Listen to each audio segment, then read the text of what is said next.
Olá, boa tarde. Você acompanha agora as principais notícias do Brasil e do mundo desta quinta-feira. Mais da metade da população brasileira dorme mal. É o que diz um estudo que avaliou o sono das pessoas durante a pandemia.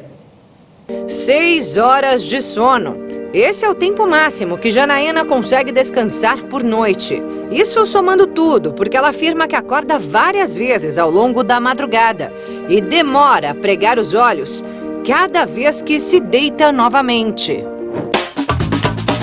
Também, diante da vida agitada que a maioria das pessoas leva hoje, fica difícil controlar a ansiedade até na hora de dormir. Ainda mais depois da chegada da Covid-19. Depois da Covid, eu descobri um gatilho de ansiedade, um gatilho um start negativo. Essa mesma sensação afetou a maioria dos brasileiros, que, entre outras áreas da vida, sentiram um impacto na hora de dormir.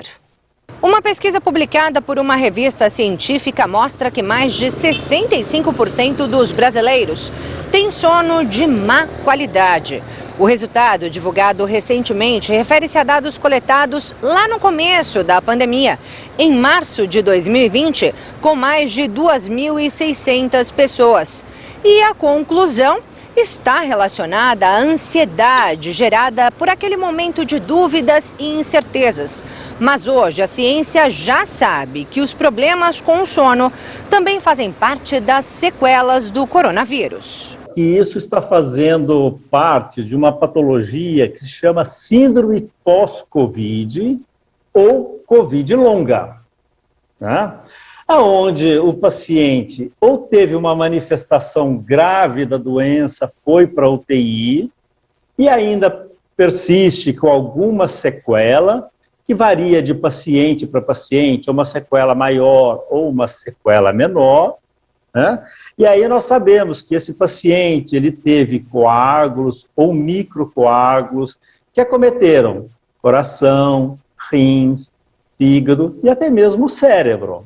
A Janaína teve Covid-19 bem no começo da pandemia e, diferente da maioria das pessoas, não ficou apenas 14 dias em isolamento, mas 6 semanas com exames positivos. E acredita que entre as sequelas deixadas pela doença, o sono também foi atingido. Porque desde que eu tive a Covid, a coisa ficou mais acentuada.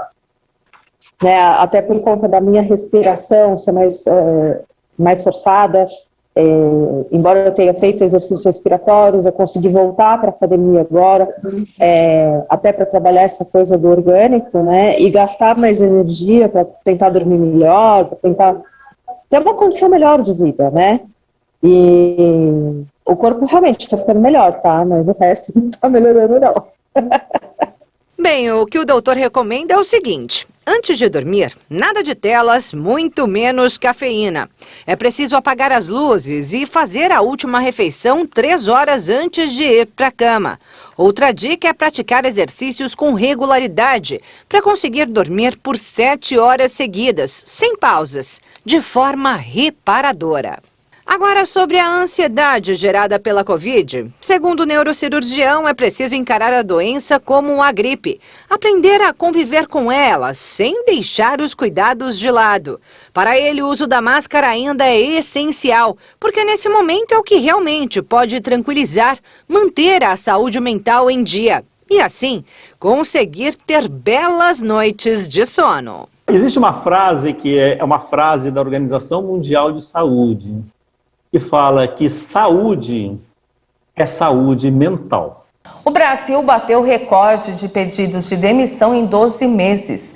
Do total de desligamentos, cerca de 30% foram voluntários. país registrou mais de 6 milhões de pedidos de demissão nos últimos 12 meses até maio. Esse foi um recorde em meio ao desemprego alto e à dificuldade dos trabalhadores de voltar ao mercado de trabalho.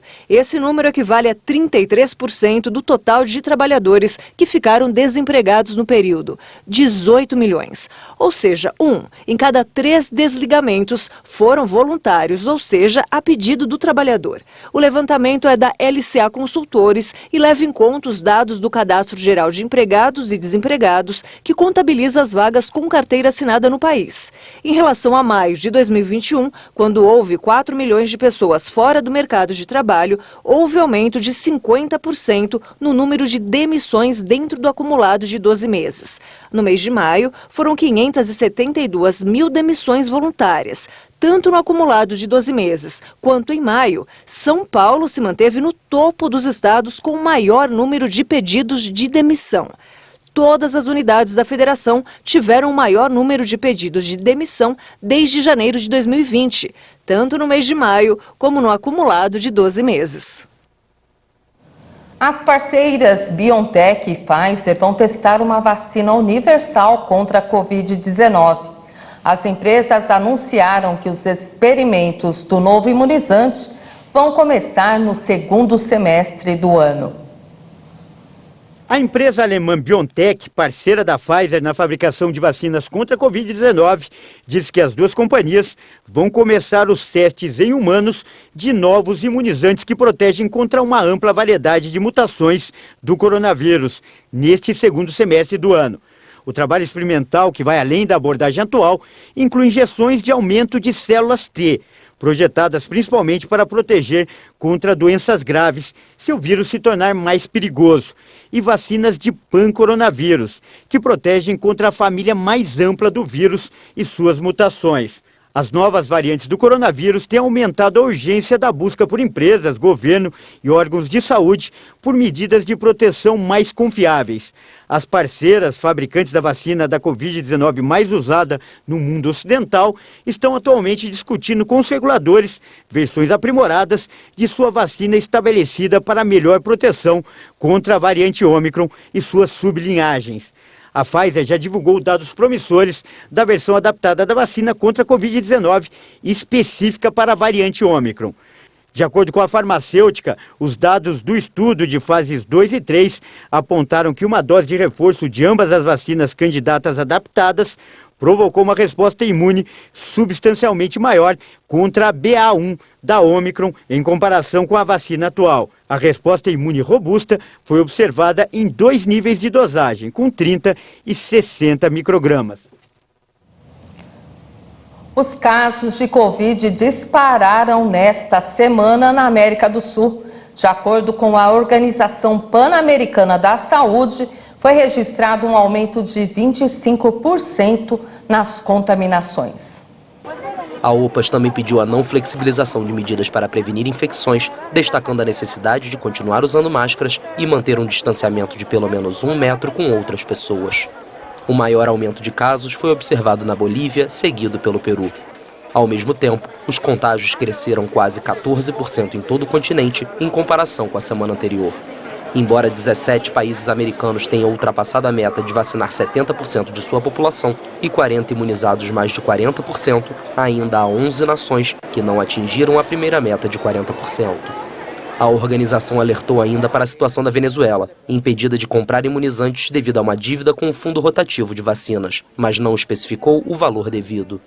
Estabelecido em 1979, o fundo permite que países da região consigam vacinas de qualidade e seguras a um preço acessível. O Parlamento de Israel foi dissolvido nesta quinta-feira. O país vai realizar uma nova eleição em 1º de novembro, a quinta em menos de 4 anos. A dissolução foi aprovada por 92 votos a favor e nenhum contrário, de um total de 120 cadeiras no parlamento. Antes da votação, os deputados estabeleceram 1º de novembro como a data para as próximas legislativas. Esta será a quinta vez que o país vai às urnas em menos de 4 anos.